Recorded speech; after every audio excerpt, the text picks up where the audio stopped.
So I'm Brittany. I'm currently in the life coaching realm. I'm next year graduate with my clinical mental health um, master's degree. My goal is to be a trauma therapist, not specific to women, but for some reason that's kind of my audience right now. That's my clientele base is mostly women.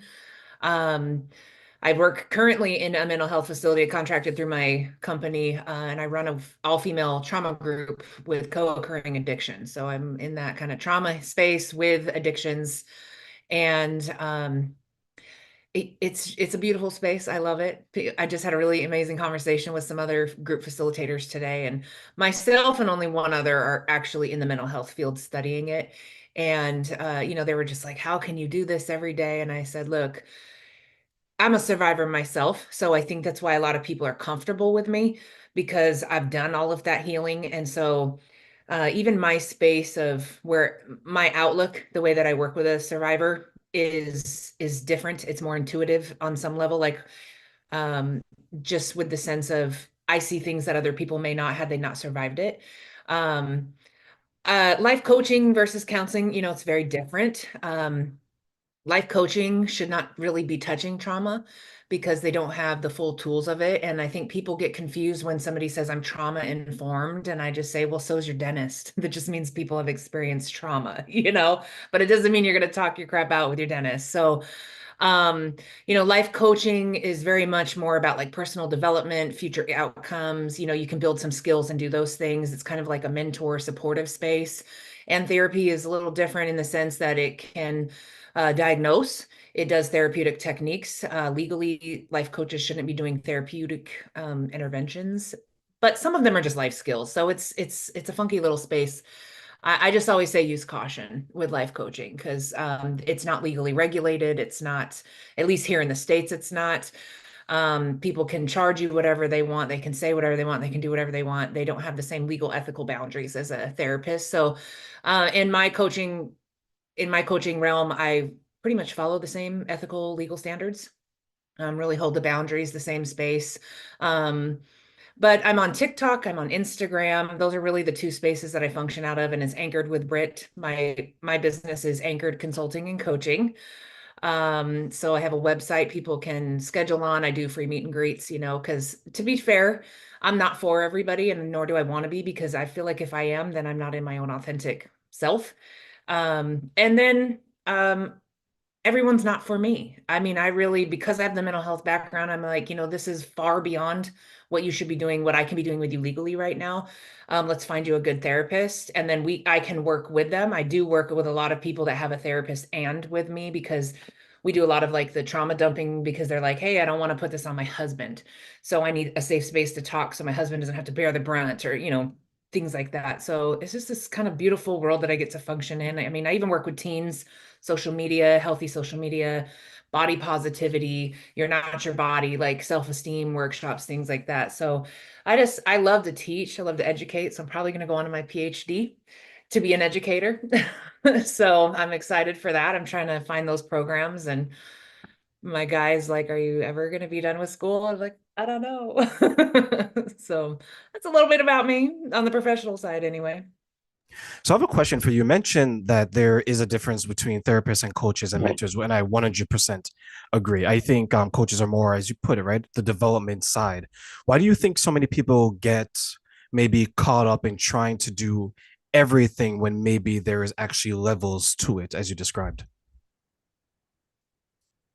My first answer I want to say is that I think genuinely people want to help. I also think that with social media, there's a lot of people that are like, hey, I know how to speak to your wound. And so they get these massive followings, but they're not actually offering healing or education, or they know how to hit just the topic hot spots. Um, and then they go with it. And I'm not a showy person. Like I don't pimp out my business on TikTok or Instagram. I post educational stuff. People find me if they want it. But I think life coaching has become um, an easy income. And I think there's a lot of in my experience, like anytime I come across a life coach, I'm like, let me see your website. Let me see your credentials. Let me see these things. And most of them don't even have a valid website. And I came across one terrain that charges $5,000 for the first visit, and he requires you to sit there for 4 to 6 hours. And his name, which I will not say, but it's a word, and then the following word is counseling. So he's very misleading in the fact that people think he's a counselor, and he used to be a pastor. And I was going through page after page after page trying to find his credentials, and it's a very little tiny disclaimer. He's like, I'm not a mental health therapist. Yeah, you're right, because a psychiatrist, somebody with a PhD, over the course of 4 to 6 hours isn't going to cost you $6,000. So life coaching has become an insanely wild way to make a vicious income, and it's at the expense of other people. And I think that that's a place to throw caution, because again, there's no ethical or legal requirements in that field, and TikTok makes you go real viral real fast. And so I always caution people, you need to do your homework before you pay a life coach. And there are some really amazing life coaches out there. So I don't want to sound like I'm clowning the whole field, but for the most part, I think that there's like a 2% validity factor there of really, really strong, educated, well-boundaried coaches that are out there. I just think it became like the new it thing, especially after COVID. I think so as well. I think some of the difficulty is, especially on social media, you have like the sofa therapists, the sofa coaches, the sofa mentors, where some people are literally doing it from their underwear, right? In their bedroom. And I think Yeah. when you put people in a position, right, to go viral so quickly, I remember there's a time, and I think maybe you and I talked about this, maybe like offline a little bit, where it seemed like there's a point in time, maybe last year, a year and a half ago, where every single person that was abused, it was because they were with a narcissist or someone Oh, that yeah. was a narcissist, right? And I think you posted something along the lines. Do you guys know what it takes to qualify as a narcissist? Because there's actually things to qualify, and I'm guessing no one responded, right? No, because people like to throw that word around. I think the two most misused words as far as mental health pertained are narcissism and PTSD. Um, and narcissism has 9 diagnosable criteria in the DSM. Just because somebody cheats doesn't make them a narcissist. Just because they have an arrogant attitude doesn't make them a narcissist. And um, and everybody thinks that they know everything. And so that's fine, but what education, again, even if you're Joe Schmo with your TikTok, where are your facts, like where are your sources that you're coming up with this? And I think the other thing that kind of ties into it is everyone has become an expert because of their life experiences.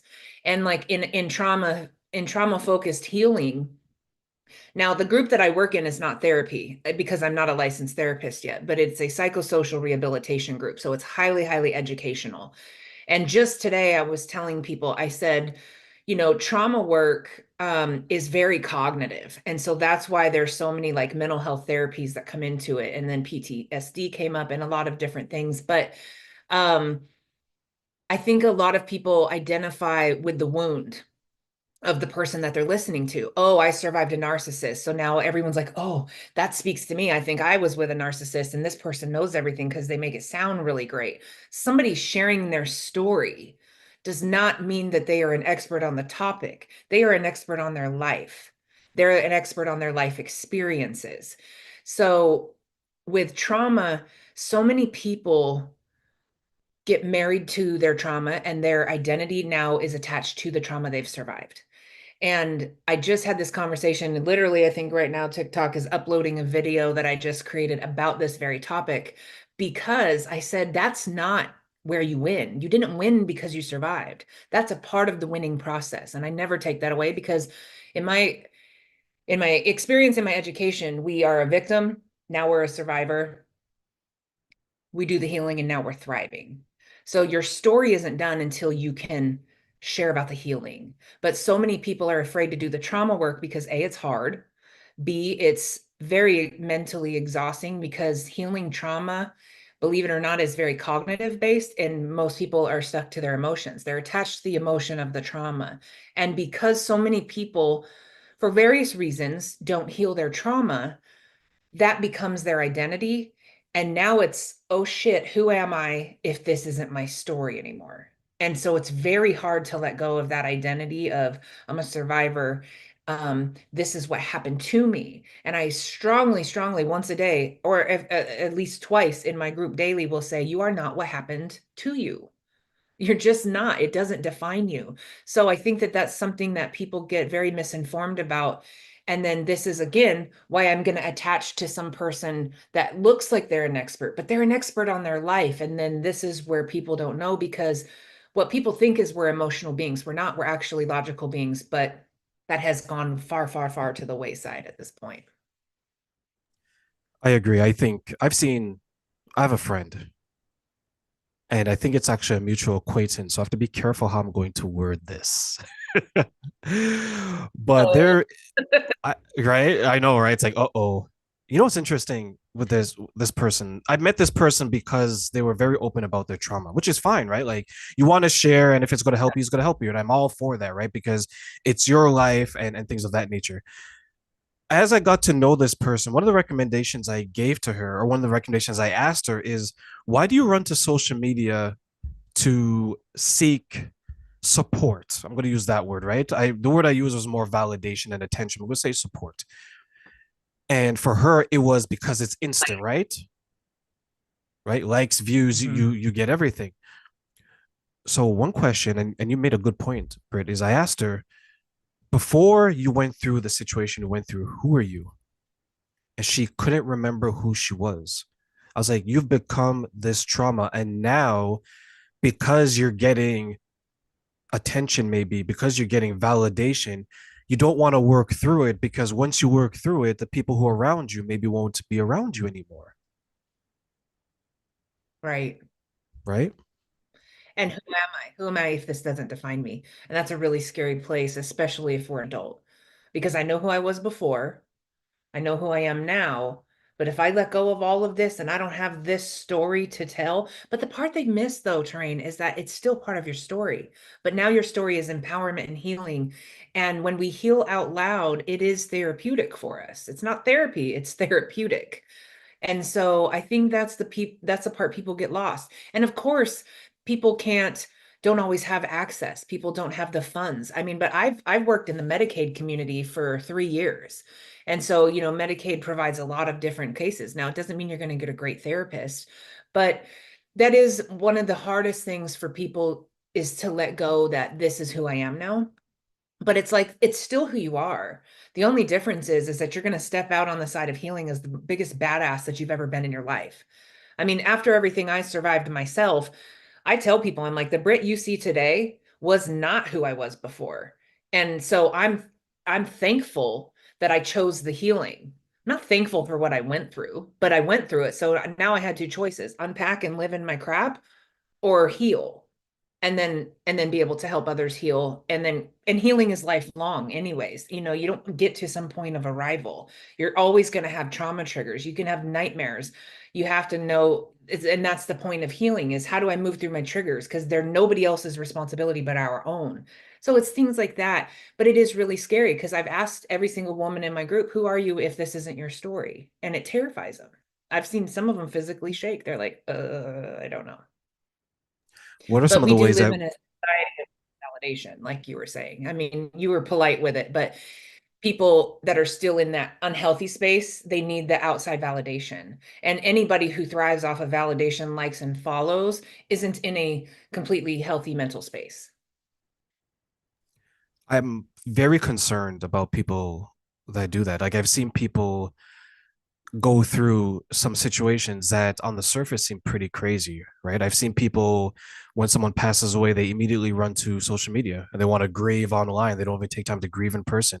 I've seen like marriages end and they immediately run online. There's someone I saw and I was just scrolling through, and him and his wife, they're going through something. I've shared this previously to someone else, and he went to seek counsel online, but he did it he did it online first without ever going to his wife. So what ultimately happened is that there was some girl that came along and said, "Yeah, this is unfortunate. Why don't we have a conversation about it?"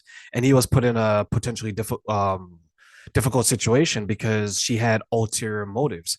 And I wonder how many people just bond through the trauma, because you hear about the trauma bond, right? They just bond through it, but it's such on a superficial level because once they log off, they're gone. So what do you like? How do you help people like that who are looking for support, but they're not coming to the Brits, not coming to the train? They're just saying that, you know what, it's cheaper, faster, quicker, to do it online because it's like the McDonald's of therapy, the McDonald's of coaching. Well, this is what Brene Brown talks about, connection versus belonging. I can connect with anybody because of things I've been through, good or bad, positive or negative, whatever words we want to use. I can connect with you because we've survived some of the similar things. It doesn't mean I belong in your life. It doesn't mean you belong in my life.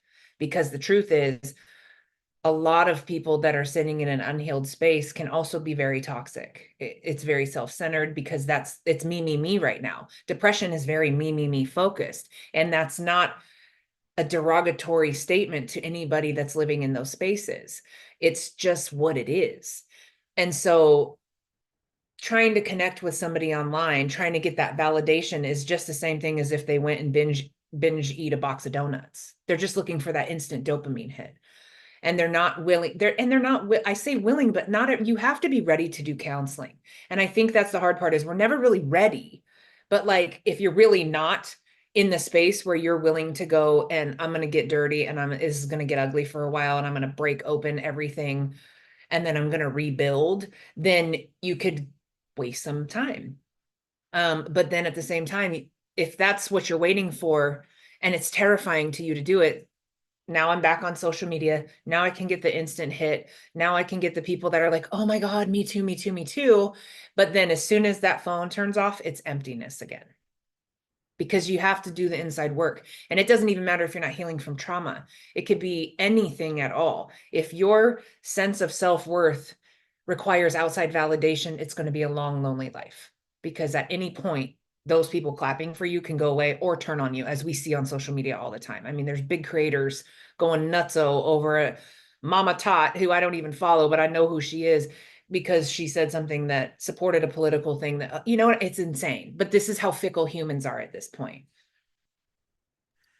Speaking of big creators online, there's someone, I think one of them is Canadian. I forget the name, but I think they were dating and she got pregnant by I think the young gentleman, I think he was Aboriginal, Native American, I think. And what happened is that they met up. I think you remember who it is, right? So they met up. Oh man. That's it. That's it. Yes, thank you. Thank you. So they Okay. met up and they started, they like each other. They started doing things that adults do and they did unprotected, which is was kind of crazy. But I guess he was sleeping with other people as well. And she put it all over social media at that time. And the only reason I came across is because someone was telling me and I didn't know who they were. So by the time I got involved, I guess she like deactivated her account or whatever. But it's interesting to see how like something like that, which happens unfortunately every day, can still blow up because you have someone saying that, how can you do this to me? You disrespected me in this way. But then you ask yourself, at least I ask myself the question, you go into social media, is that going to soothe you in the way that you want to be soothed? Because once this child is born, you're a big enough creator that they may see it down the line. And is that really something that they would like to see? So, like, what are your thoughts about how maybe some people don't necessarily understand that their actions today can have very significant impacts tomorrow? Well, I think it just comes a lack of boundaries. There's people pleasing wrapped up in that. There's boundaries. There's that instant dopamine hit of I'm going viral. Oh my God, my video's going crazy. There are people that we clearly see that don't care if it's negative press, as long as they're getting press because they're making their 14 cents a video every time it, gets a hit or whatever. I don't even know, because I don't do the creator fund. That's not my MO in life at all. Um, but it just really comes, I mean, these are the type of people that are very empty inside. more often than not. Not everybody. I don't ever speak in general overgeneralizations. It's not all or nothing. It's not everybody.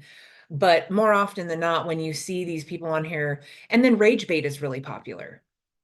I'm going to get on here, I'm going to say something, whether I believe it or not, but I know it's going to go crazy. So I'm going to make a video about it. And it's just, there's just a lot of empty disconnection in our lives. People are so disconnected from themselves. And so they're looking online, and like truly mental health and lack of connection went bonkers in 2020 when we dealt with COVID. People, it was like online became the way to connect. We're having Zoom meetings where we're having margarita parties via Zoom. And then it really highlighted mental health because domestic violence increased, assaults increased. Couples ended up in more divorce because they're like, oh God, I have to be at home with you 24/7. I don't even actually like my person, I'm realizing. So it was nice to have that space. And I think it's just gotten more and more and more toxic. And then if you get into the political arena, which I hate to get into, and so all I will say is, if you either believe what I believe or you don't, and if we don't agree, I can't be your friend. I mean, that's so absolutely absurd to me, but that's the world we live in right now. I wonder if that's an American thing. Probably. Americans Probably. are a little, I always watch foreign news because I'm like, first of all, you all are fed the same script. Doesn't matter what city and state you live in, it's a load of crap. I don't trust our media for anything. But I am fascinated about how other people view Americans because cheers, I pretty much feel the same. I love my country. We have a lot of great things to us, but we are so we're that's all. I'm just gonna leave it there.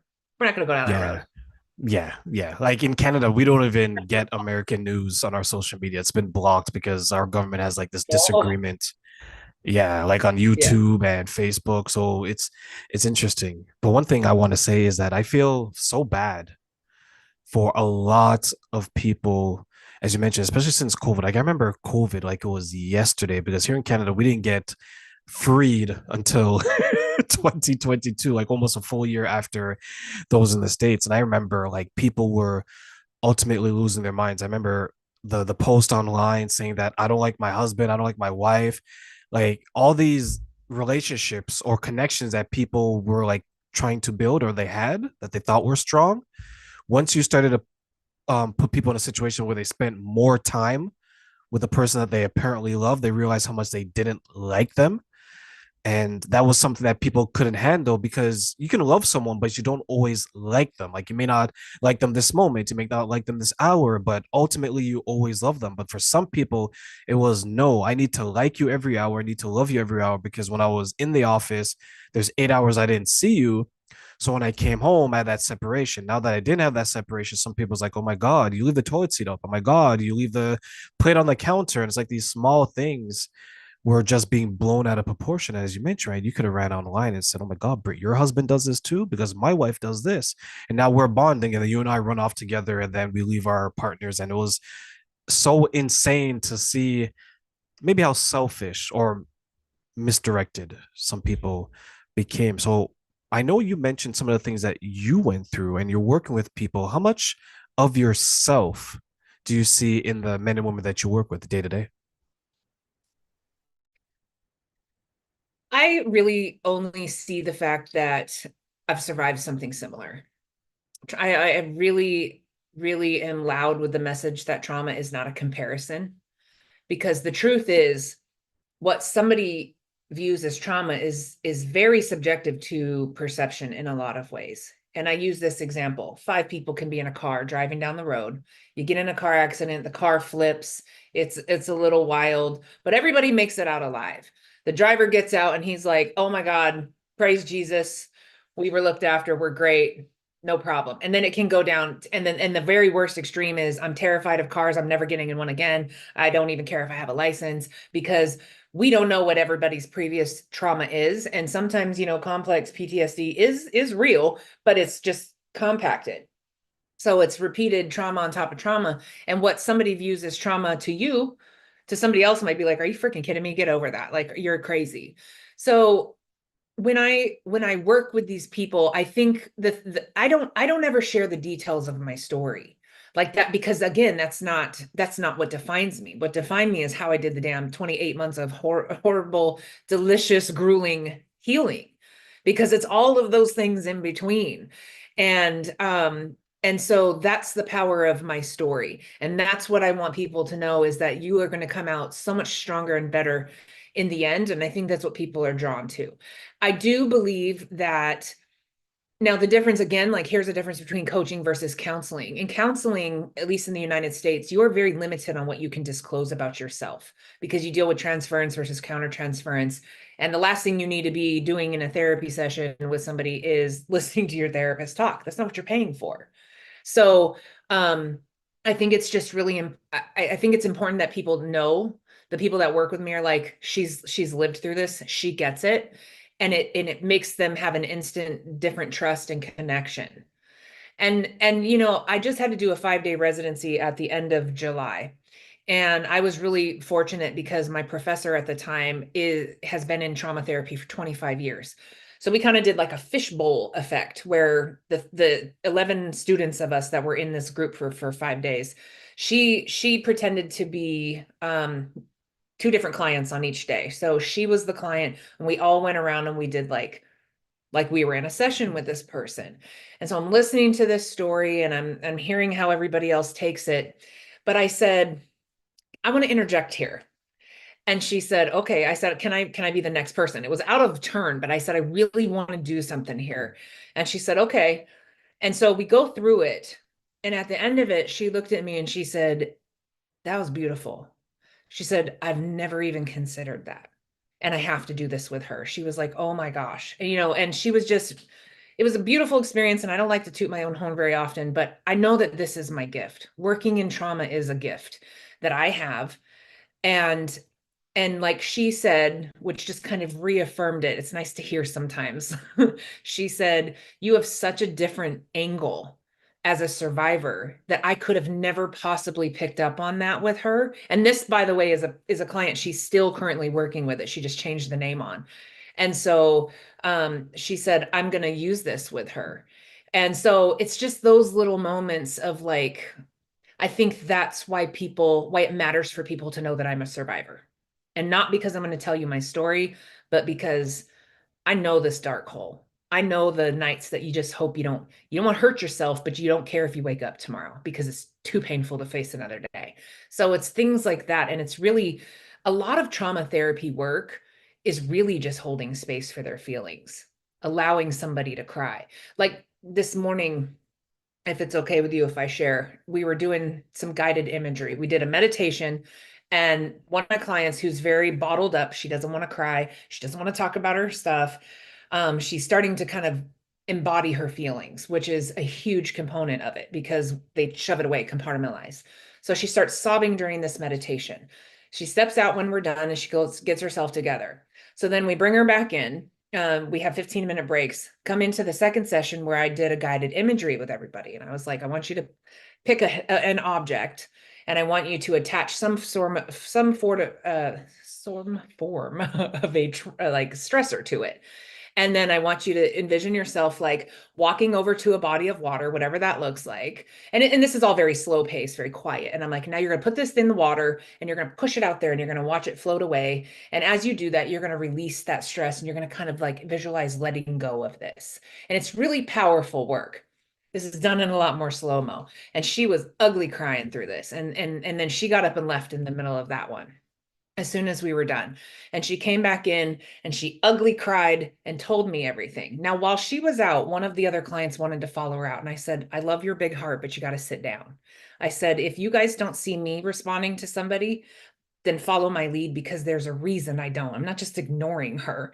She doesn't want that attention in that moment. And so I explained to them, I said, if this was a one-on-one session with her and I wouldn't be talking at all. I would literally let her sit there and cry for the next 40 minutes if she needed to, because she doesn't know how to let herself do it. So it's just really powerful work in trauma therapy where there's a lot of silence because we disconnect. You're familiar with disassociation. Well, that can be mental, but we also disconnect and disassociate from our body because that's also survivor, especially with deviant sexual assault. We disconnect from our feelings. When I say, where do you feel anger? They look at me like, what? What do you mean, where do I feel it? I just get pissed off. Right. But what are your palms doing? Does your face get hot? Do your ears get hot? Does your heart rate increase? So it's all these skill building, like, where are you feeling your feelings? And so trauma healing is connecting back to your body again. And it's just beautiful work. And so that's really a different gift that I have. That helps me help other people walk in that path, really is the biggest thing. And a lot of people will say, how did you do this or that? And I will only answer those types of questions if it has bearing on helping them heal. If it's a skill or a tool or something that they can know, or if it's educational to help them understand the why or how to. I wonder if that's because some people always want to know how relatable the person is. And you don't necessarily have to know exactly what they've gone through. Just say that I understand where you're coming from. I understand your journey. You don't have to say every detail, but I think some people they trying to it's like testing how valuable like your jewelry is. Like how valuable is Brit as a coach, as a future therapist, because they don't want someone, or I've heard this, that some people say, well, if you're not divorced, then I don't want necessarily guidance from you. Or if you haven't been sexually assaulted, same thing, physically assaulted. And it's like, well, some people may have the tools to still assist you. But if you're going to go there with a mindset that if I have five traumas, you have to go through the five traumas, well, you're narrowing the pool of people that can necessarily help you. So, what do you say to the people that maybe give a little bit of pushback and they're like, well, Britt, I need you to list every single trauma you've gone through so I can make my own judgment to see that if we could get through this together? Well, I'm very clear about my boundaries and that we're not talking about me. You didn't pay to listen to me talk. If you want to listen to me talk, you can go listen to my TikTok. Um, but also, it's another defense mechanism to not heal. And what people don't really sit with and realize is I'm putting up all these roadblocks and all these requirements because I have an excuse as to why I can't do the work right now or with you. So it's something that most people don't really realize what they're doing. Um, but I will say this, I've never had addiction issues. I've never been an alcoholic. I've never used any type of hardcore drugs. I've never done any of that. And before I was moved into the female trauma group, I had a co-ed mixed group of people, and it was mental health, but everybody was still co-occurring addictions. And these people tried to hand me my booty on a platter because I'd never been in active addiction. And I said, tell me why your healing is contingent upon me being an addict previously. And it stumped most of them. They really couldn't. Well, and the most common one was because you don't know what it's like. And I said, okay, so let me give you a little bit of a different perspective. I said, you guys have your blinders on that addiction is drugs and alcohol. Addiction can be sex, it can be food, it can be shopping, it can be gambling, it can be addiction to social media, it can be on and on and on. I said, so firstly, porn is now becoming more harmful to the mind than actual drugs and alcohol. They're looking the effects of porn is far more damaging long term than even drugs and alcohol. I said, so you're putting everything into a box from your own lived experience, first of all. And they were like, ugh. But they liked that because they were like, you know what, you're right. There is other forms of addiction. I said, and let me tell you what type of addiction I had. I had an addiction to an abusive cycle because it's called trauma bonding. And I was addicted to this cycle, which is the same as the needle to the vein. You get this high, high, high with this person. He's your everything. He is Captain America. He's your hero. And then he gets you in that safe space, and wham, there's the withdrawal process. There's the abuse. There's everything. I said, that's addiction too. It's human addiction. And it's addiction to a terribly abusive cycle, which is just the same as that. And it shut them all up. And I said, for me to hold space for you to heal is far more important than me knowing what it's like to light a crack pipe. And they were like, oh, okay. So it's really just, it's about education. And not only that, but there are people that I've heard like, that girl looks like she's 23 years old. She doesn't have any life experience. And I said, who are you to judge that? Because I know 10-year-olds that have survived more trauma than you. And it shuts them up. You don't get to judge somebody by the age and assume what level of trauma they have survived, because some of these stories, Terrain, that I have heard, I don't know how these people are still kind and beautiful, because it started at early ages, up through some of them into their teens and early 20s at the hands of horrible abusers. And they have suffered far more trauma than the average bear at a far younger age. So it's also getting rid of these assumptions about what you need and who somebody is based on your criteria. That is scary. Childhood trauma has always had a special place in my heart when someone shares it because they're so defenseless, especially if it's at the hands of, let's say, a family member or even a parent, right? Because children are supposed to be protected by their parents, and they're left so vulnerable, and so many adults who are struggling, you can pinpoint it to saying, okay, I see where the trauma is coming from, right? Like you had an alcoholic father, so this is why you pursue that way, or you had a distant and dysfunctional mother, so this is why the women you're with are the same way. So you have all these similarities between their adulthood and their childhood, but a lot of times some of these people they don't see the connection, and that could be difficult in itself, right? Because you want them to, I guess, ultimately self-identify, but maybe that's where we come along the way. So what do you think are some of the maybe commonalities that hinder some people's progress to healing, or at least starting the journey to heal? I think the biggest one is fear. And you're far classier than I am, but I tell people all the time, fear is a lion ass hoe, as she just is. It's just it holds you captive. It makes up all these excuses for you, and it is a scary place to heal. But this is what I try to tell people. I'm like, so you tell me all day long, these are your thoughts. You can't go to sleep at night without the TV on because you don't want to sit alone with your thoughts. You feel like crap all day. You don't feel worthy. You don't feel lovable. You don't have good self-esteem. The list goes on and on. So what's the difference between living with that every single day and just holding it like a bag of bricks, or living it and slowly letting the bricks out? But it's just that fear of speaking it into reality. And I'm like, and so a lot of it again comes back to education. And I will say, in the experience that I've had in 3 years, there's not a lot of psychoeducation that's done inside of counseling sessions. And I think that it's a huge, huge roadblock, because the why matters. Understanding matters.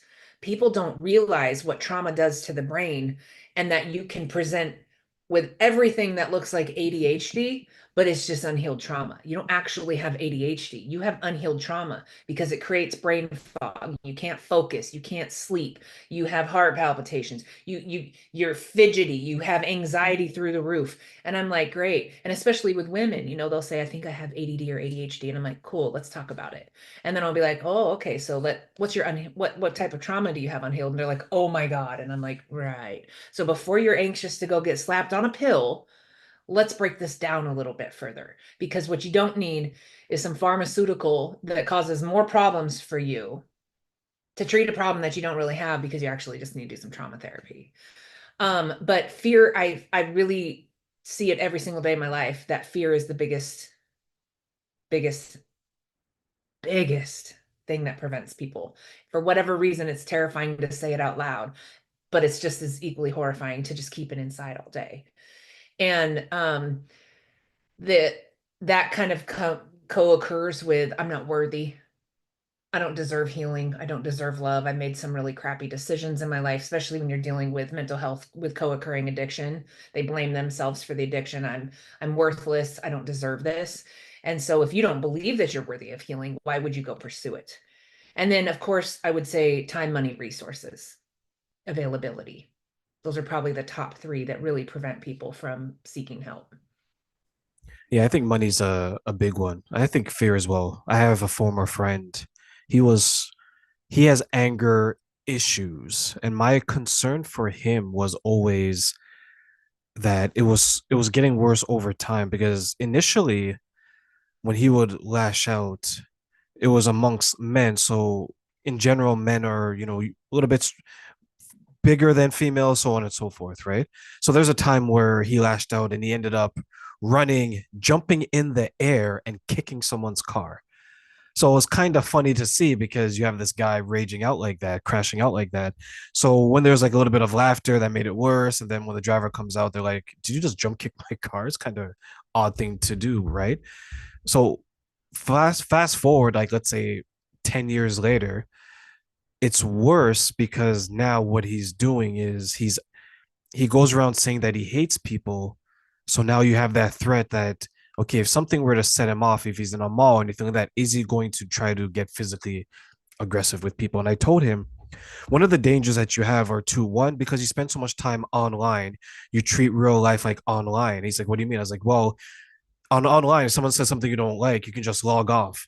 I'm like, you do the same thing with your friends. If someone gives you feedback that you don't like, you're immediately saying that, okay, I don't want to deal with this. And the friendship is over. And the second thing is, I told him once you start to seriously date and your partner, she does something you don't like, what are you going to do? Because his thing was he should be allowed to call you whenever he wants, however he wants. So there's times where he'd call 10, 50 times a day, right? And if you don't pick up, he'll send you text messages. Are you going to pick up? Are you going to pick up? So I asked him, I was like, what if you're dating someone and she's at work and work goes an hour later and then you message her and you don't get a hold of her and she has to come home to that? Then what? I told him, like, you need to speak to a therapist. And he turned around, he's like, well, I know what's wrong with me. I was like, okay, perfect. So you know what's wrong with you. They'll give you the tools to handle it. And he didn't want to hear any of that. So maybe I'm wondering if that goes back to the fear, maybe the cost, where it's like, it's cheaper for me to vent to my friends. And if they don't allow me to vent, if they don't allow me to hold them hostage for 2, 3, 4 hour conversations 10 times a day, then you know what? I'm just going to log off this friendship. What are your thoughts?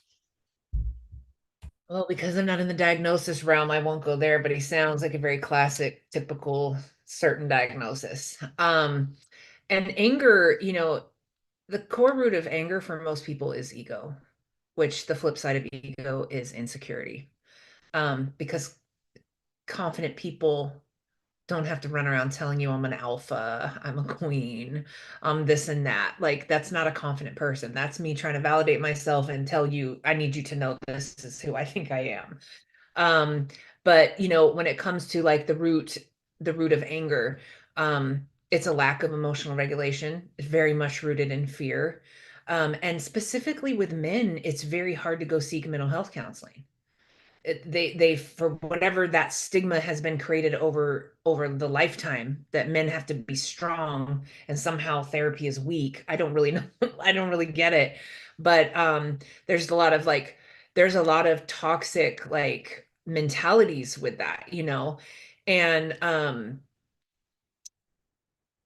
and then you get culture that gets thrown into therapy, which can prevent people because I work in a mostly BIPOC community. Like I'm pretty much the pale one in the room. Like pretty much everyone around, and especially here in Florida, South Florida. I mean, I could have somebody from Haiti, I could have somebody from Cuba, I can have somebody from Jamaica. I mean, you name it. It's like a classic melting pot here. And there's a lot of cultural components to why you don't seek help. And number one being you don't talk about nothing outside this house. You will bring shame to our family. It's common in Asian cultures as well. So you have to kind of maneuver through what was that indoctrination that you were given as a child as well. Because don't you dare talk about this outside of the home, for example. So with men, it tends to be a little bit different. But I mean, anger is never the primary emotion. And a lot of people think, oh, it's just anger is how I feel. No, if you sat long enough and were willing to point out it's betrayal, it's hurt, it's pain, it's abuse, it's neglect, it's whatever the words are that make sense. It's just easier to be angry than it is to feel those feelings. And that's usually where people sit with their anger instead of the true emotion. Someone once told me that if you were to go outside the family, they would disown you, right? So there's that. And there's a lot of shame. I remember one time someone shared, she must have been older. I want to say she was probably in her late 50s. And everything was, you're possessed. right? Like some cultures, it's literally if you're going through some type of trauma, some type of it's because the devil's inside you. And I think that's a way to dismiss it. But sometimes that's all that they know, right? Like all that they know is to deal with it this way, where it's like, okay, I'm going through something, I'm not of my mind because the devil is making me do it. Do you find some people are dismissive in a way because it helps them to minimize what they're going through so they can carry forward and essentially say that there isn't really anything wrong with me? Well, I think anger can have three functions. The first one is just protective. I don't want to feel my feelings. It's a defense mechanism. Um, I think it can be motivating. So people can be frustrated with like injustices, social injustice, and it can motivate. Um, you kind of in like on a less serious note, it's like when you see the guy and the girl break up, and the girl might have been a little overweight or out of shape or whatever, and then she's pissed off because the guy cheated on her, and all of a sudden she's a gym rat and becomes the finest girl you've ever seen in her life. Like that's a positive use of anger.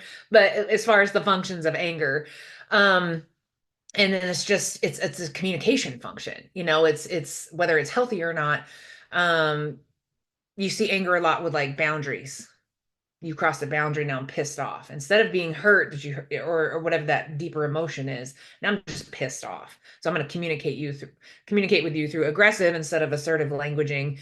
Um, but anger just anger is really a reactionary. It's just a reactionary state, and it feels people perceive anger as I'm in control.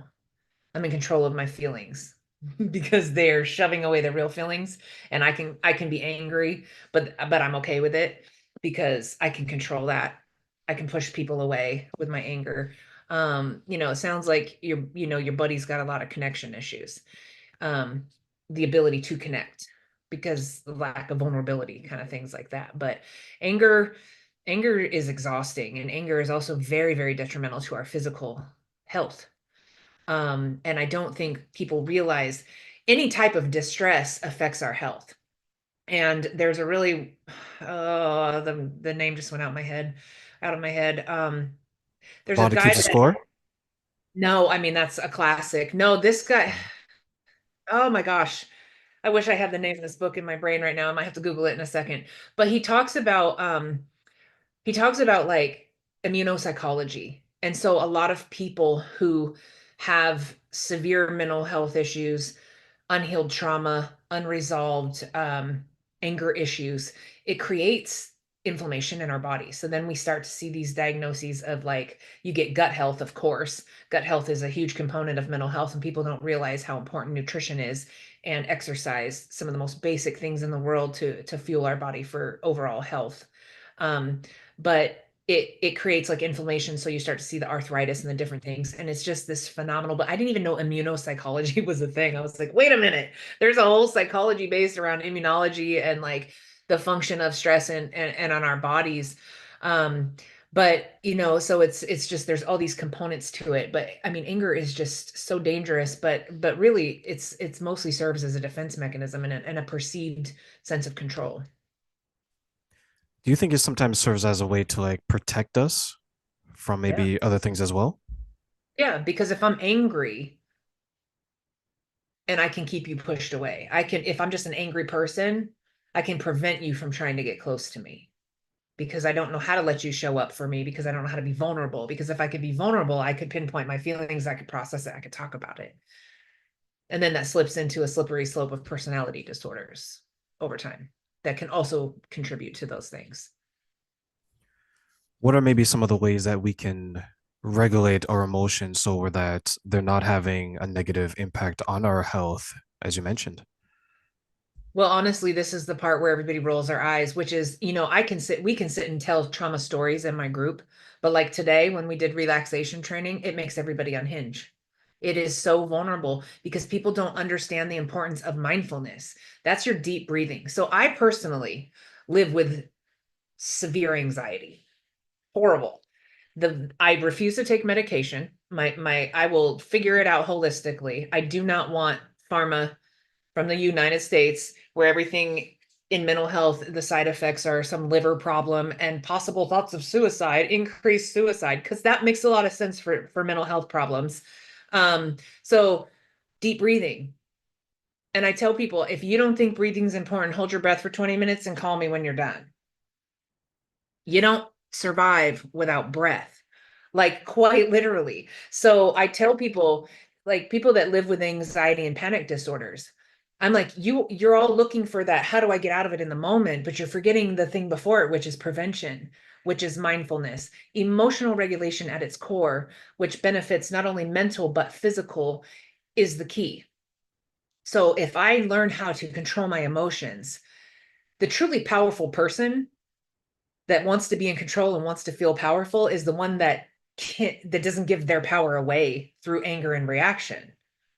And that's what people don't understand. They feel, oh, I'm powerful because I told you off. Nah, that person just got your whole number. If you reacted in some kind of negative way, you just gave all your power away. And so deep breathing is essential. And so I tell my anxiety clients, I'm like, if you live with anxiety and panic, you have racing thoughts, you get heart palpitations because you start to get that, oh my God, life's overwhelming. You need to slow your roll and go breathe. And I'm not going to tell you how that breathing cycle looks for you because people have different medical conditions. So box breathing doesn't work for everybody. I hate box breathing. My favorite breathing cycle is I breathe in for 7 seconds through my nose. I hold it for 8 seconds, or I mean for 4, and then I breathe out for 8. No, I did that backwards. I breathe in for 4, hold for 7, breathe out for 8. And I do 3 cycles of that. Even after the first cycle, I'm regulated, but I continue to do 2 more of it because it's so essential. And it literally will calm your nervous system.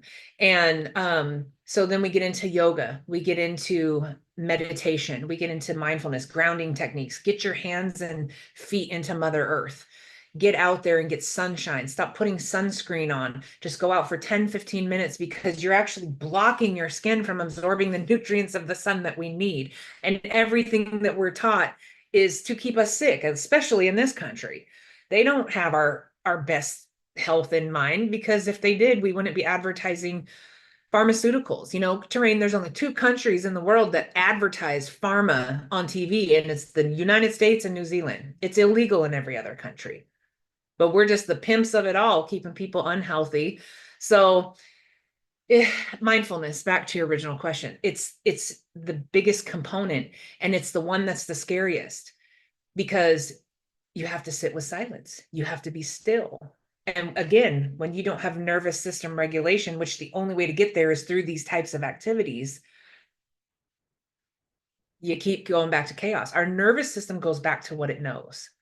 So if I'm used to an abusive relationship and all I crave is peace and quiet, I don't know how to sit with peace and quiet because in my head, I don't know. Usually that means, especially for DV survivors, the next blow's coming. It's like when you're watching a scary movie, you know what's going to happen if they're cueing you with the music. But if it's dead silent, this is me in the theater. I don't want to know because it's quiet. It's going to get ugly. That's how people feel trying to learn mindfulness activities.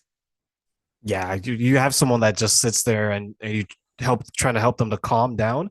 That's when they're the most uncalm person. Like you can literally, in a lot of cases, you can actually see the chaos coming to the surface, right? And it's just bubbling out. I wonder sometimes when they're home, is there ever a point in time where there's like silence? Or if there is silence, do they purposely go out there and make noise? Yes, actually they do. And that's the thing. So like I remember will never forget this day. We were doing relaxation mindfulness training.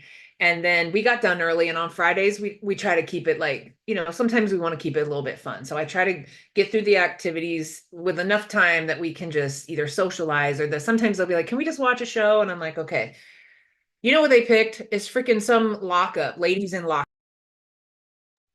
I was like, "Come on. We just talked about nervous system regulation, and you guys are proving my point that you want to go watch chaos and piss because that feels more comfortable to you than everything we just went through." That is absolutely nuts. I couldn't imagine watching that. It gives me anxiety. And honestly, I was one of those people that would watch Criminal Minds to fall asleep. Really, that was soothing to me at one point in life. And this is how I know I'm in a completely different space is I almost can't watch it at all. But I love me some Spencer Reed. He's so smart and being in the field of psychology and mental health and human services and the mind has always fascinated me since I was a young kid. I like those types of shows because I learn things from them. But it's so disturbing to my peace that I can't really watch it anymore. So, Britt, as we close, what advice do you want to give to my audience, or maybe steps to help make sure that they're staying as calm as possible and working through whatever it is that they're going through? I mean, if I had to leave it with one thing, it would be work on that mindfulness skill set because it's so beneficial to every component of your life. It makes you a more peaceful person, makes you a more patient person. It makes you dig deep into yourself. If you're not ready to do counseling, ask yourself why. Um, but if you take nothing away from this at all, it's to practice your deep breathing because that really is the epitome of emotional regulation, anger management, trauma healing, um, regulating your nervous system again. And I really don't like to give overgeneralized advice because I don't know everyone's situation, but those are just some common components that every single person in the world needs to learn how to be more mindful, to be present. Stop living in the past unless you're learning from it and you're like, hey, this brick says um anger and I'm going to work through it and I'm going to get that out of my bag so that my load starts to get lighter. But I think it's learning to be honest with yourself. What is it that you're lacking? What is it that you're needing? What is it that you're truly feeling? And sometimes, I mean, you can go online and Google a feelings wheel. You'd be amazed at how impactful it is to be able to look at a feelings wheel because we might be able to say sad, but is that sad betrayal? Is that sad rejection? Is that sad loneliness? Is it depression? So we just have these real basic words, and it helps when you can identify your feelings to be able to process and move through things. So there are little things you can do, but I would say the most impactful things that you can teach yourself that don't require necessarily coaching or guidance from somebody else is to be mindful. You can get meditation anywhere. You can walk outside anywhere. Swimming is phenomenal to release endorphins naturally, the same way that an anxiety medication releases its things to calm you down. Swimming is a natural way to do that. Releases the same endorphins as anti-anxiety medication. So go out for a 10-15 minute swim. There's eons of evidence about a 10 to 15 minute mild paced walk to lower cortisol levels, which is the stress hormone. So do what you can where you're at right now. And there is always resources. There are people that have free counseling, do sliding scales. There's Medicaid.